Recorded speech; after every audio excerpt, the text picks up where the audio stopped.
Hey guys, how's everything?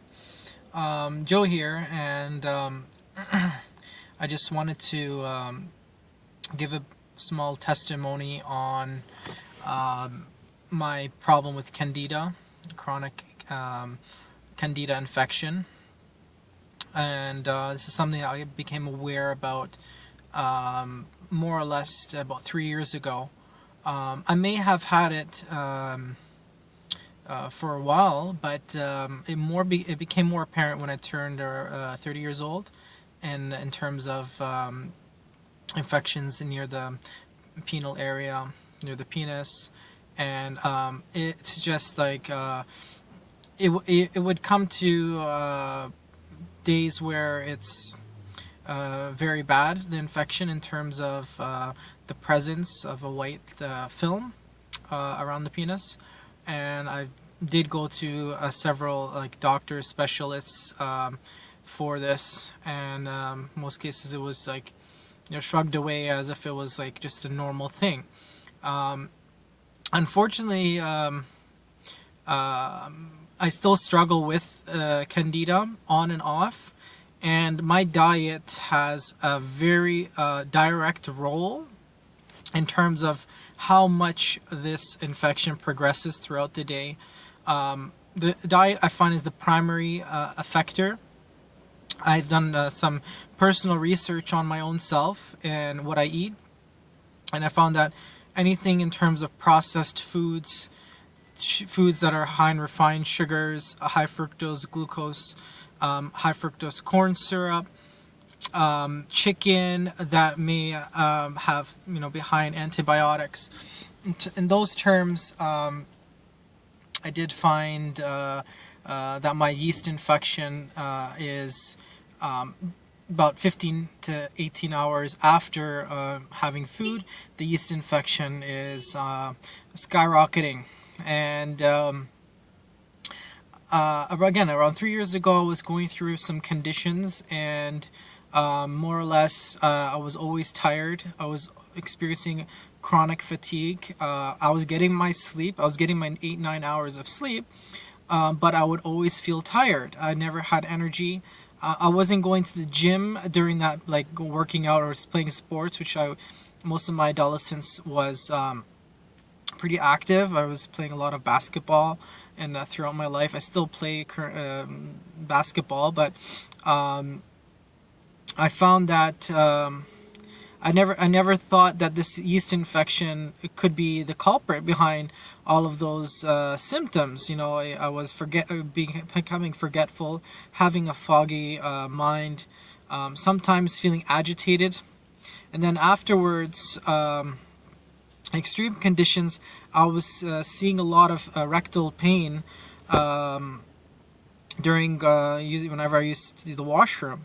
When I wanted to excrete in fecal matter, I was in extreme pain.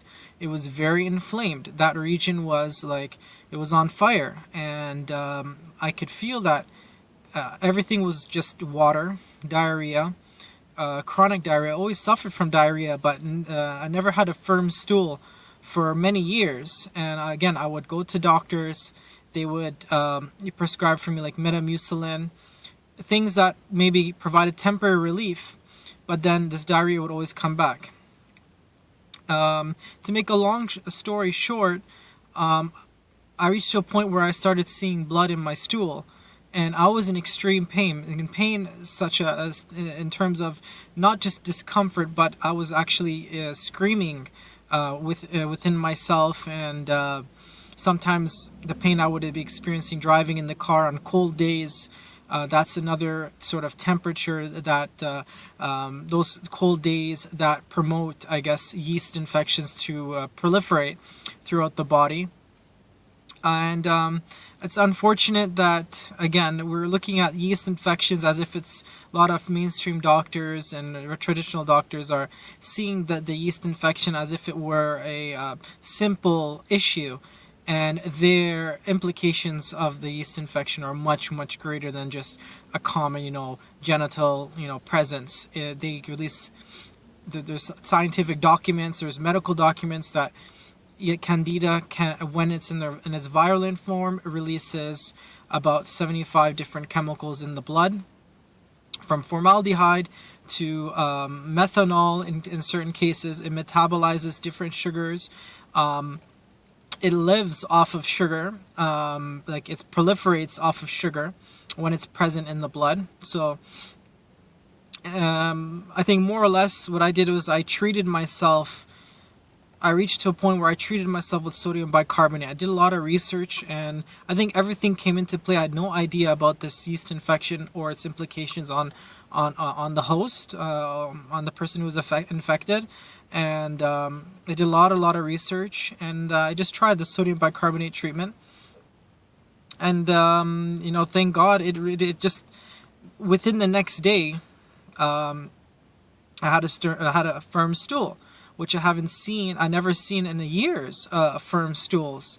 And the pain would, there was, I think, something called Candida die-off, and that's like usually the 2-3 days or a week after you start treating your Candida infection, you start experiencing major like pain and difficulties, discomforts in the body. I experienced those for 3 or 4 days, and afterwards came relief.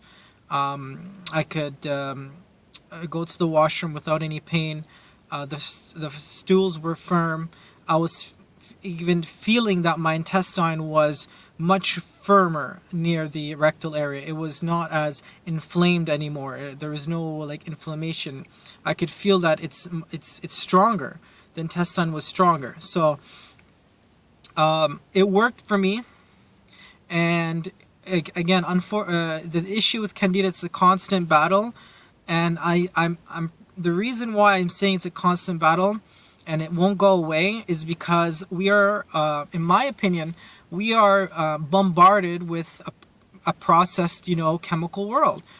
Everything that we eat in terms of food has been processed chemically, unless it's been something that you've grown it and you've taken it from your soil and cook it. It's processed. So there's many different chemicals that are not labeled on our foods that are present, that I guess companies are not required to label everything. But I know that certain foods really promote or instigate this proliferation of Candida in my body, and this is seen through my penis area and genitals, and I see that definitely certain foods are promoting this to be aggressive. It's already in an aggressive state. I think that when I went to do a colonoscopy or sigma, the doctor saw some blood and she was really concerned. So it may have implications of having cancer when it comes to a more extensive or a stronger stage, or at a larger extent, more advanced stage of candidiasis. Could be the prelude to having your cancers or malignant cancers. Because of the intestine only being a few millimeters thick, Candida has its ability to drill holes, and that's been studied extensively. Again, hopefully I'll be able to post more videos with actually reference to these studies through these scientific journals. And Candida is able to infiltrate through the blood, is able to infect certain parts of the body. The hindbrain is able to infect certain regions of the spine. It's able to even hide near your, like for males, it's able to hide near the genitalia, near your sac, in your sac fluid, and near your testicles. It has that ability to proliferate, or release its endosperms throughout the body, and when conditions are right, like such as cold temperature, such as high levels of glucose, a lower white blood cell count, all of those conditions can proliferate or allow Candida then to hatch or cut out of its sort of dormant phase, and then back into its aggressive stage. So that's what I have to say about Candida.